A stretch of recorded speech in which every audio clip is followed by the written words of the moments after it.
Hi, HRN listeners. We're celebrating our 15th anniversary, and we have a really fun campaign and an ask for you. This 15th anniversary tour is aiming to bring you closer to unique food and music experiences in some of the most exciting cities in America. All the while, we're raising funds to support our work empowering the next generation of food systems storytellers through our fellowship programs. Here's how it works. Donate to HRN and be entered into a raffle in the city of your choice to win a dinner for two at a noteworthy restaurant and tickets for two to a concert at a prominent local venue. We have incredible partners in New York, Los Angeles, Philadelphia, Nashville, Las Vegas, Charleston, Asheville, and Ardmore, Pennsylvania, who have donated a meal for two and two tickets to a concert of the winner's choice. And all donations help fund our fellowship programs, where we're helping to build essential workforce readiness skills and food system storytelling skills. Check out heritageradionetwork.org/15 to donate and enter to win today. That's heritageradionetwork.org/15. Thank you. You're listening to Heritage Radio Network. Since 2009, HRN podcasts have been exploring the wide world of food, beverage, and agriculture. Learn more at heritageradionetwork.org.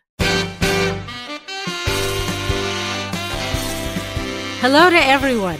I'm Louisa Kasdan, your host for Let's Talk About Food, a podcast devoted to first-person storytelling where food plays a pivotal, if not a starring role. Everyone has a food story. Food is at the heart of human connection, at the center of love, of ritual, of need and want, and most of all, food creates community. And community is what we crave. Our guest today is wine writer extraordinaire Alice Feiring. Her new memoir, To Fall in Love, Drink This, is one of the loveliest and most surprising books I've read this year. From sniffing schnapps with her grandfather, to mucking about in vineyards and wine cellars, to weird and in one case very scary boyfriends, to her epic fights with big wine, it's a terrific read. So good, you might want to slurp it down in a single sitting instead of sipping it lovingly over a few days. Now, let's hear from Alice. Alice, I loved this book. I don't know if I have the complete Alice Feiring oeuvre, but I have a couple of other books. How many books have you written so far? Depending on how you count, 6 or 8. Was this a very personal book for you to write? It's completely personal. My agent had suggested that I do a book of essays, and the only way that I saw that I could make it cohesive was to build it around a memoir. It was quite an interesting experience trying to figure out which 15, actually it's 30 essays in this book, that not only was reflective of how I became who I became, but also have something to give the reader without just being navel-gazing about my life, which actually I don't think was terribly interesting. Well, I found your life very interesting. And one of the things that I thought most interesting was the process by which you discovered that you had a very, very acute palate. And that started quite young. Could you talk about that part of it? Yeah, it did start quite young. It was my grandfather who became a fellow sniffer. That's the first essay in the book. And probably my first smell memory is him telling me the bedtime story of the 3 bears who went to see the mama and me. And that story always ended with a bissel of schnapps, a little bit of whiskey, of which I remember smelling, getting the sharpness, and immediately sneezing. And after that, there was the Besammen box, so the spice box after Shabbos. There is a tradition called Havdalah where you have a light and you've got a spice box and it goes around everybody's nose. And I just realized yesterday that when I use spice box for a wine descriptor, I'm really talking about this very specific spice box, cloves and cinnamon, which doesn't necessarily relate to others. But after that, I noticed that my grandfather had a drawer of little tiny miniature perfume bottles. And as a game, we would sit and sniff them together. And we wouldn't really even talk about what we were smelling. But obviously, our brains were clicking along as we shared this experience. I was terribly ridiculed by my mother and father and brother for sniffing everything that went into my mouth. And it was just a habit that I couldn't get rid of. So there you go, the beginnings of a wine writer. And now I'm going to ask wine writer Alice Feiring to read from her new wine writer's memoir, To Fall in Love, Drink This. This is the beginning of the first essay chapter. Then there was perfume. I am 3 years old, spending the night with my mother's parents. Pop tells me a story he made up just for me, his doted-upon granddaughter. In the most creative combination of Yiddish and English, he spins some cockamamie story of these 3 bears who come to see the mamala, who gives them a little schnapps. Once finished, he asks me, "Mamala, a bissle schnapps?" I reach for his comforting, papery hand, and we pad into the kitchen. Me, a wispy, sloppy, red-headed toddler in Dr. Denton's. He, always meticulous, with a noble nose whose head is never uncovered. I am fascinated by his tzitzits, the poncho-like religious undergarment with dangling fringes. He always wears it, even to bed. Seeing that the fringes are poking out from his eggplant-colored robe beneath its tie, I pull on them, almost expecting to hear a ring. He reaches into the cupboard for the cut glass decanter and 2 small glasses. He pours token amounts for us, and he shows me how to place the glass, not too close under my nose. I take an extremely short and shallow sniff. I sneeze from its heat. Pop tells me how to say the Cha'akol prayer with him, and only then am I allowed to take a sip. Years later, on a visit, I walked into his bedroom in the afternoon. He was in that eggplant-colored robe over a suit. He always wore a suit, and he had his back to me. I was amused and watched him hold the smallest of bottles to his nose. "Pop, what are you doing?" I asked him. He opened his top drawer and showed me at least a dozen more miniature perfume bottles. How completely eccentric, I thought, and also I was charmed to discover this private fetish. This was our next training frontier. We would sniff those bottles together for a while. We had an aroma language all of our own. Even if I never learned to speak adequate Yiddish or he English, we never used descriptive words like roses or peonies. We didn't need them. It's so great. Alice, for the 7 people who are listening to this who don't know what schnapps is, what's schnapps? Schnapps was Yiddish catch-all for any alcohol. So most people would think of it as, like peppermint schnapps, something super sweet. But for my grandfather, it was just whiskey. And it is whiskey in Yiddish. I love it. In my family, it was slivovitz, which was equally terrible. Right, that's schnapps. Everything was the catch-all. And I have a very fond place in my heart for slivovitz. Talk about fiery stuff. Adore it. So you came from this little redhead in Dr. Denton's, sniffing perfume bottles and having a little bissel of schnapps, to this person who went through this whole long journey and ended up in kind of a very rarefied world of wine writing. When I first met you, you were in this burst of celebrity because you had taken on Robert Parker. And yes. Suddenly, can you tell us a little bit? Everybody wanted to punch me in the face. Yes. Tell us a little bit about that for people who don't know about us firing Robert Parker stalker. Yeah. Okay. Robert Parker was at one point the world's most famous wine critic and probably the world's most famous wine critic, past, present, future. I don't think there will ever be another person who has that kind of influence in the wine world. And he came out with his Wine Advocate in the 80s as kind of a Consumer Reports-like thing about wine. And he became so widely popular that people started to make wines to his taste so they could get him to anoint them 95 or 100 points. This had a very devastating effect on the wine world, where people were just changing the traditional ways of making wine and turning everything into bombastic fruit bombs.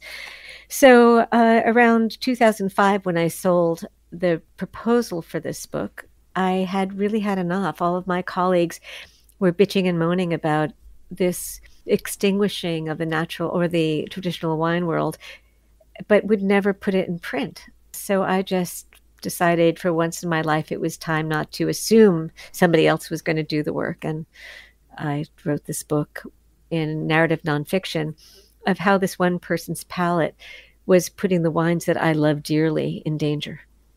And so that was it. And a lot of people applauded me, and a lot of people hated me and sent me death threats. And it was like, oh, it was all of a sudden I emerged from being this shy, introverted wine writer to being this controversial lightning rod.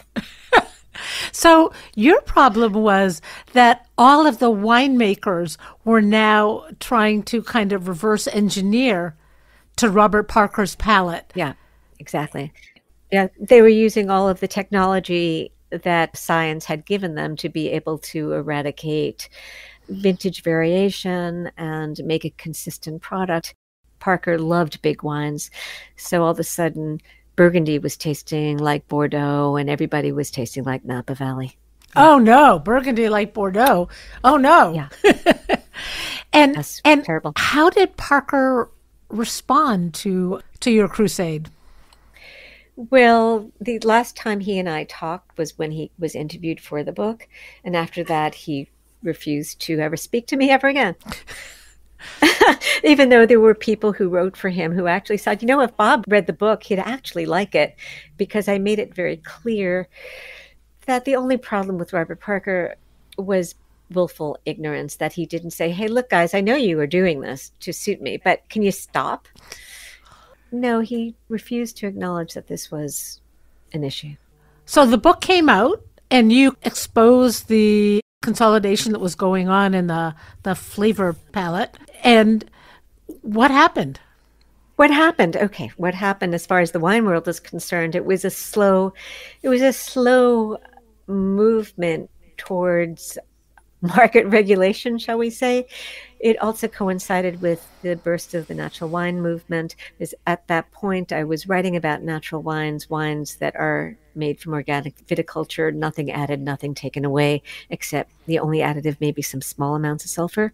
So that started moving forward. And by the time 2011 came by, people were starting to argue about natural wine, but by the time 2015 came around, it was the start of way more diversity in the wine world. So a lot of people who had been making Parkerized wines started to coming back to the way their grandfather made wines. So where we are now in 2022 is a whole lot of diversity in the wine world. And for some wine regions, at least an authentic wine, a traditional wine, is the only way to make wine. Way more organic or biodynamic viticulture, and more choice in winemaking vessels. New oak is kind of anathema. Very little effect of new oak on wines. And, there's a lot of good stuff around right now. I listen to you and there are so many things I don't actually know what they mean. When you say new oak, what are you actually saying? Well, new oak barrels. So wine must be fermented in something. So for a very long time, for centuries, people would not replace their barrels, but they would refurbish them. They would clean them and use them again and again for centuries, or at least for 20 years. And then in the 1970s, let's start using some new oak. That may be fine. Then people started to toast them. And the effect on a wine, and it became very popular and a real Robert Parker kind of wine tool, is that it gave it flavors of toast and coffee and vanilla and cherry vanilla. So these are all the effects of the flavors that came from the new oak and not from the wine that I objected to. Wow, sounds like the only thing you left out was cherry Coke. There's some there too. And then I have just one other follow-up question about this.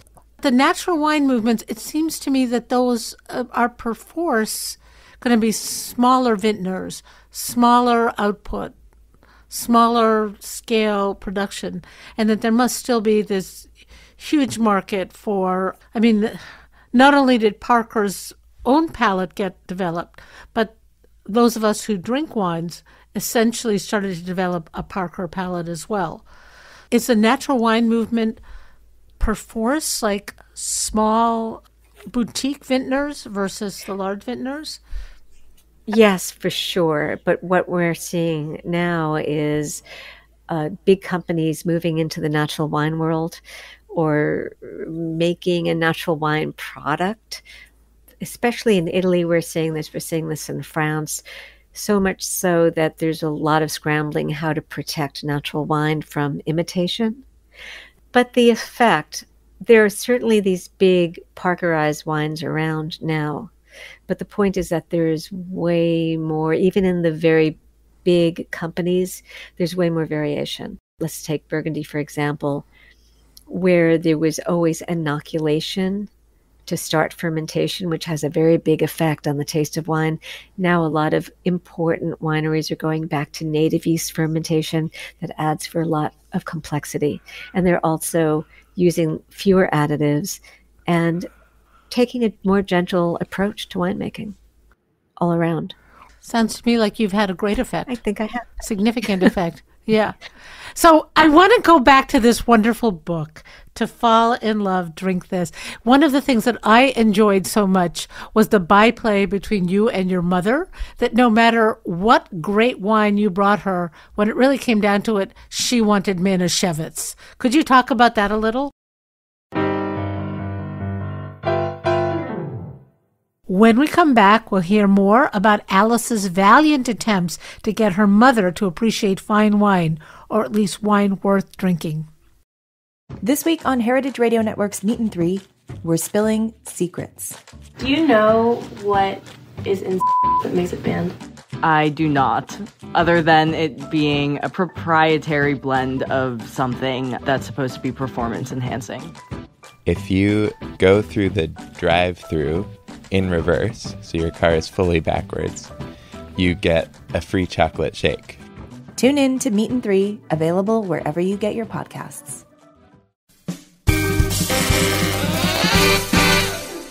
And we are back with writer Alice Feiring, author of To Fall in Love, Drink This. One of the things that I enjoyed so much was the byplay between you and your mother. In a way, this book could have never happened without my mother, because she's such great material. She really is straight out of central casting for the Jewish mother. But the only one that she really ever experienced was something like Manischewitz or Carmel, or that kosher wine that didn't come from grapes but came from grape concentrate and a lot of other stuff. So over the years, I've tried to bring great wines to her. For Jewish holidays, I had been handicapped by having to find a really great kosher wine. And there really aren't any natural wines that are kosher. So I finally gave up 2 years ago on Passover, and I just decided to get the wine that I wanted to drink and drew in an OU, as in Union of Orthodox Rabbi, on the on the label and tried to trick her, which I did. And I felt no guilt about it because it's perfectly kosher, just doesn't have a rabbi saying it's kosher. And the greatest compliment I can get from her is not bad, but invariably she always takes not bad. She takes her, kosher wine and makes a melange, and she says, "Now that's wine." So she adds a Bissell Manischewitz. Yes, indeed, yeah. I love that. I just love that. Because that thread goes on through the book. Because as I read the book, and I loved it, and let me just explain that after each chapter of the memoir, there's a kind of a little bit of a wine dessert where you list a group of wines that you really like. And I wasn't always sure that I understood how that part of the book, how the two parts of each chapter related to each other. Could you talk about that a little, what the logic was? At the end of each of these essays, there is an essay that either is directly related or tangentially related to some theme. Some of them were extremely easy for me. So at the end of the chapter about my grandfather, I use that as an excuse to talk about aromatic wines, because there's some wines that are just so amazingly perfumed, and some people hate them and some people love them. So that was easy for me, and I chose an example of one winemaker that I visited. There were some that were quite difficult. Like how do you follow up going to a concentration camp with a wine chapter? And that chapter actually would have been more perfect with vodka. But my editor told me I had to use wine. I could not do a vodka chapter. Let me just say that chapter was as powerful a description of the experience of, and I say this as someone who has done this, of visiting a concentration camp as will ever be written. It's just beautifully written. A novel take, such a personal take. That was very difficult. And so I was traveling with my friend Melissa Clark, the food writer, back in 2004 during that visit. And it's literally at the end of the day, we found a bottle of wine that happened to be Nebbiolo. So I chose to write about not that particular wine, because that wasn't a story, but a story that took me into very skeletal-like, scary vineyard, and about someone who had had a devastating stroke and had repaired himself through taking care of the vines. And in some ways, I felt the reader would go with me on that journey, to go on this journey of regeneration, and thematically take it back to anybody who escaped the camps and who lived through them. So sometimes like that, it wasn't exactly on the money, but you just had to trust me to take you on that ride. Another one, like after seeing Rodney Alcala, the serial killer, that one, I wanted to leave that one blank because it seemed to also the same way too insulting to his victims to talk about a bottle of wine afterwards. Those chapters were very difficult for me to write. Incredibly moving to read. Alice, I have this sort of enduring question, which is how inquiring minds want to know, how did you have the confidence in your ability to write and taste and recommend wines, and how did you get started as a wine writer? I can understand being a memoirist. That I can understand because a good writer has life and experience. But that whole confidence in a very crowded, difficult field of writing about wine, where did that come from? When we last tuned into Alice, she was a little redhead in Dr. Denton's. And then the next thing we know, you are a full-fledged dancer, writer, wine person. What happened in between? What was it like to be the teenage Alice? Oh, it was torture to be the teenage Alice. It was miserable, but I was always writing. So I wrote my first novel at 8 or 6 or something like that. And it was at 6, and it was an 8-page novel. And I was winning writing awards, and everybody else thought I was a writer, but I thought I was a dancer. And I mean, a writer from an Orthodox Jewish home. You can't be a writer. There was no role model for me to do that. My mother was like urging me to be a teacher so I could be home with the kids. But that was never for me. So I spent a lot of time running away. I stopped writing in college. I started writing again when I was in graduate school. I went to graduate school for dance therapy. Did that for 10 years. And when I started writing my master's thesis, I started writing again. And it took me about 8 years to get the nerve up to go back to New York City, because I could not imagine following a writer's life in Boston. I'd come back to New York City and write plays and fiction and do that writing life. I could not see calling myself a writer before I had bylines, so that's how I got into journalism. One of the things that I wrote about was wine, because after tasting wine with friends, absolutely with nothing in mind to be professional up in Boston, so I was in a tasting group for 10 years, I felt it was something that I knew something about. Food, and I was food obsessed, and design. I always loved design and architecture. So I had that little triumvirate. After I was asked to do a wine book by Food and Wine magazine, I was put in the wine writer box. I had a book, I had a pedigree, And that was it. People tend to compartmentalize you. It was never my desire to be a wine writer. It felt actually very confining. But at the time that I discovered wine technology in the year 2000, that's when I had a mission. I was basically a whistleblower to the wine industry.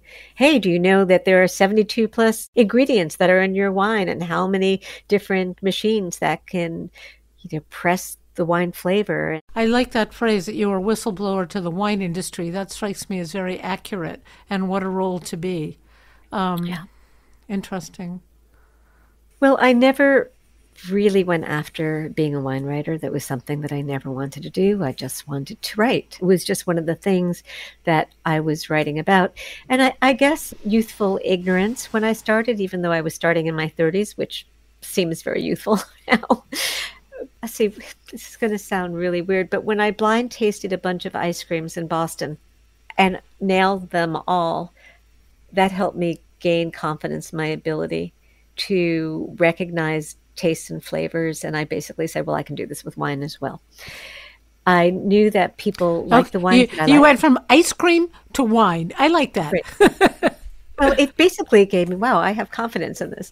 And then there was another thing. I remember I did an official, because I never really studied wine, but I did an official odor recognition test that was given by the whiskey industry and scored very highly. And I thought, okay, that maybe I have confidence to do this. And then I like this wine. I can write about it.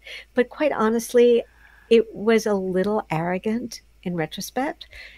I really didn't become a wine writer. And I don't think I really earned that until I started spending a lot of time in vineyards. So I think a lot of people say, I can write about this wine, I can identify it, I can entrance you with my language and get you to be interested in it. But it really was only when I started spending time with winemakers in the vineyards, making wine myself, that I actually understood the backstory enough to go deeper and to write about wine in a way that I think could more stitch it into life. That's great. That's just great. I loved this book. I am someone who has a little bit, like I have a black thumb for plants. I have maybe a blue thumb for wine. I'm a little bit okay with wine, but not. I just can't imagine the magic tricks that I see when people who really understand wine can taste 20 wines and remember them all and differentiate them all. I can't. You can't? That is a magic trick, and sometimes it's a party trick, blind tasting. Sometimes you get it, sometimes you don't. But it's an analytic way of looking at wine, and sometimes you get it, not. But you can tell a wine that is authentic. And I think that's, I don't know, a gift, or at least that's my focus. I don't look for those other things. I look for authenticity and beauty. This book has gotten such a wonderful response. I loved reading the review in the New York Times. I was so happy for you. What does that feel like? When people get what you've written, when they understand where it's coming from, when they understand that it's about life as seen through a lens of wine, it's like we all want to be seen and heard. It feels extremely gratifying. That it feels strange not to be beaten up, because that's what people do with all of my books. So that feels strange, but it feels fantastic that so many people have understood what I was trying to do. You can't always be in control.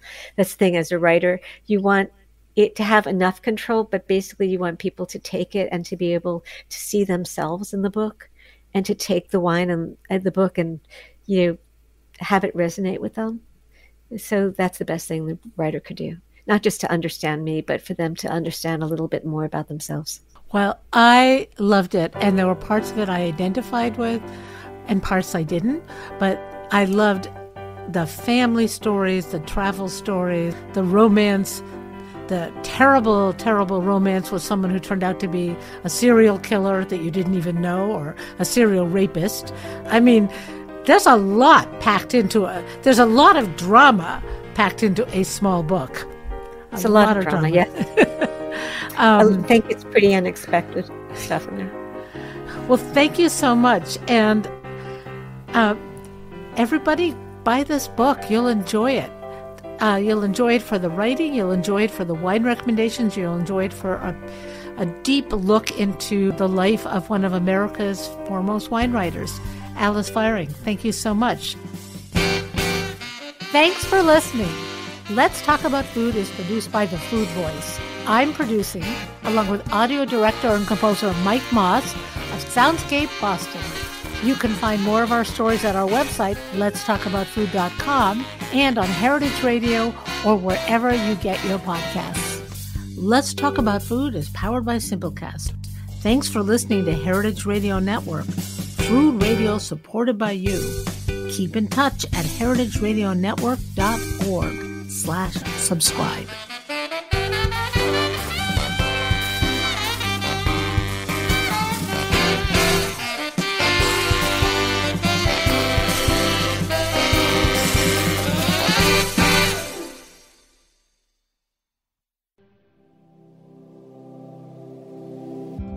Hey there, I'm Lee Ullman here with some big news from the National Young Farmers Coalition.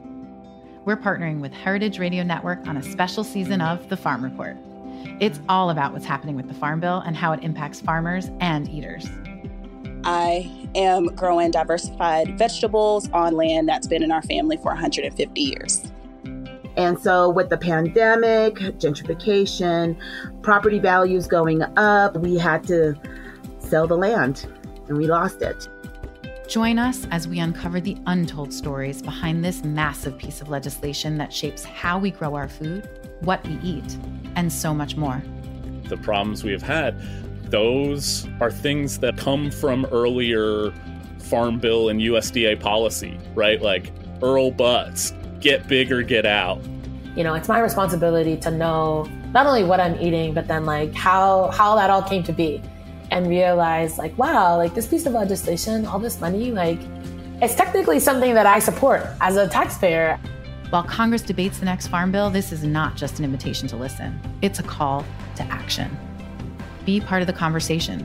Subscribe to The Farm Report on Heritage Radio Network, wherever you listen to podcasts.